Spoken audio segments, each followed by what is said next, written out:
আমরা আসলে আজকে অনেক বেশি শোকাহত, আমরা ব্যথিত। আমরা আমাদের একজন প্রিয় নেতাকে আমাদের মাঝ থেকে আমরা হারিয়েছি। তিনি আমাদের ছেড়ে বিদায় নিয়েছেন, যিনি শুধু বাংলাদেশ নয়, যিনি বিশ্ব ইসলামী আন্দোলনের অন্যতম কিংবদন্তি ছিলেন। তিনি বাংলাদেশের ভাষা আন্দোলনে অসামান্য অবদান তিনি রেখেছেন। তিনি একজন ভাষা সৈনিক। বাংলাদেশের ইসলামী আন্দোলনকে আজকে এই পর্যায়ে নিয়ে আসার পেছনে অধ্যাপক গোলাম আজম তিনি অনেক বেশি পরিশ্রম করেছেন, সাধনা করেছেন। যারা আজকে আমরা এখানে আছি, দাঁড়িয়ে কথা বলছি, আমাদের আজকে এই পর্যায়ে আসার পেছনে অধ্যাপক গোলাম আজম স্যারের অনেক বেশি অবদান রয়েছে।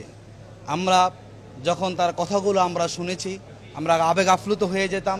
তিনি যেভাবে ইসলামী আন্দোলনে ভূমিকা রেখেছেন, তেমনইভাবে এই 90 ভাগ মুসলমানের দেশে সাধারণ মানুষের কল্যাণে তিনি তার নিজের জীবনকে সবসময় তিনি ভাবতেন কি করে মানুষের কল্যাণ নিশ্চিত করা যায়, কি করে মানুষের মুখে হাসি ফোটানো যায়।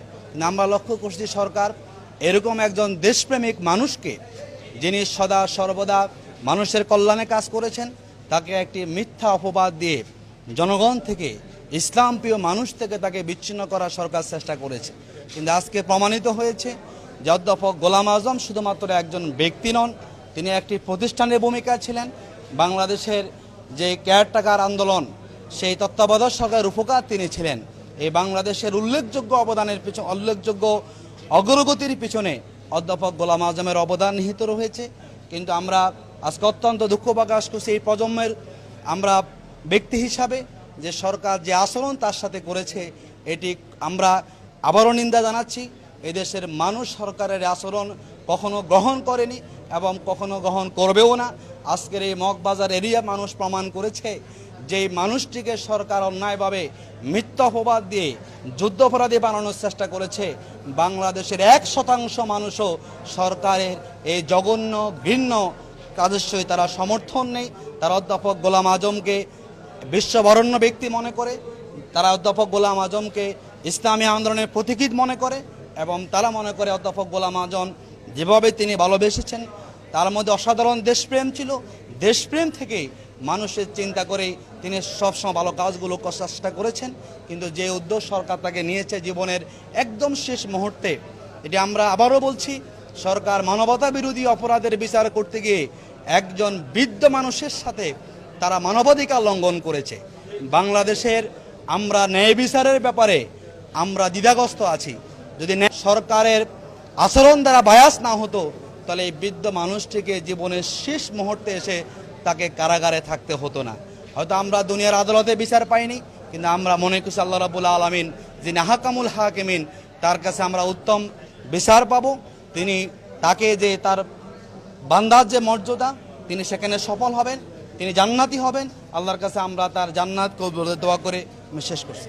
তরুণদের আমরা যারা এখানে আছি, যেভাবে তিনি জীবনের শেষ মুহূর্ত পর্যন্ত ইসলামী আন্দোলনে ভূমিকা রাখতে গিয়ে বাতিলের ইসলাম বিরোধী শক্তির জালিমের রোশনালের শিকার হয়েছেন।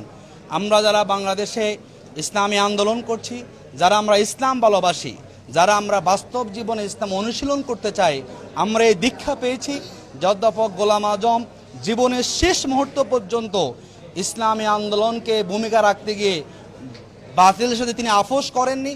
এবং ইসলামী আন্দোলন এটি আমাদেরকে শিখিয়েছে, যেখানে ইসলামী শক্তি অগ্রসর হবে, যেখানে আল্লাহ দিন বিজয়ী করার জন্য আন্দোলনের কর্মীরা অগ্রসর হবে, সেখানে বাতিলের জুলুম নিপীড়নের শিকার তাদেরকে হতে হবে। হয়তো বাংলাদেশের সরকার তাকে যুদ্ধ অপরাধী সাজিয়েছে। পৃথিবীর বিভিন্ন দেশে যারা এই কাফেলা, যারা এই আন্দোলনে ভূমিকা রেখেছে, তাদেরকে নানা অপবাদ দিয়ে আন্দোলন থেকে সাধারণ মানুষকে বিচ্ছিন্ন করার চেষ্টা করেছে। আমরা যুবকরা, আমরা তরুণরা আজকে শপথে আমরা দীপ্তমান।